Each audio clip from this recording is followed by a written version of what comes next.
আসসালামু আলাইকুম। আমি একটা রান্না নিয়ে এসেছি, মুরগির মাংস দিয়ে বাঁধাকপি রান্না। এখানে বাঁধাকপি, মুরগির মাংস, এখানে লবণ, পেঁয়াজ বাটা, আদা রসুন বাটা, জিরা বাটা, গরম মশলা, তেজপাতা, এখানে কাঁচামরিচ, ধনিয়া পাতা, এখানে হলুদ গুঁড়ো, মরিচের গুঁড়া। চলে যাবেন। কড়াইটা গরম হয়ে গেছে, তেল দিয়ে দিলাম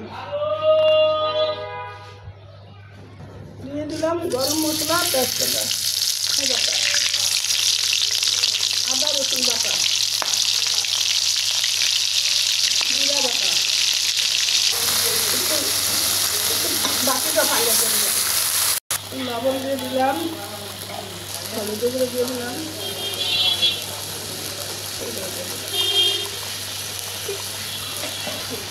মরিচের গুঁড়ো দিয়ে দিলাম, হলুদ গুঁড়ো দিয়ে দিলাম। কালারটা খুব সুন্দর হয়েছে, অনেক সুন্দর হয়েছে, মশলাটা কষিয়ে গেছে। এখন মাংসগুলো দিয়ে দিলাম।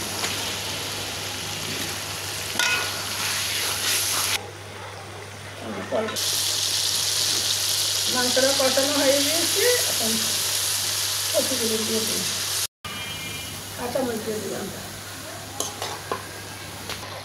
পানি উঠে গিয়েছে, সিদ্ধ হয়ে গেছে, কিন্তু একটু পানি দিতে হবে। তরকারি হয়ে গেছে, একটু ধনিয়া পাতা দিয়ে দিই। তরকারি হয়ে গেছে, মুরগির মাংস দিয়ে বাঁধাকপি রান্না। বাঁধাকপি দিয়ে মুরগির মাংস দিয়ে রান্না হয়ে গেছে। কেমন হয়েছে কমেন্ট করে জানাবেন, একটু লাইক শেয়ার করে দিবেন।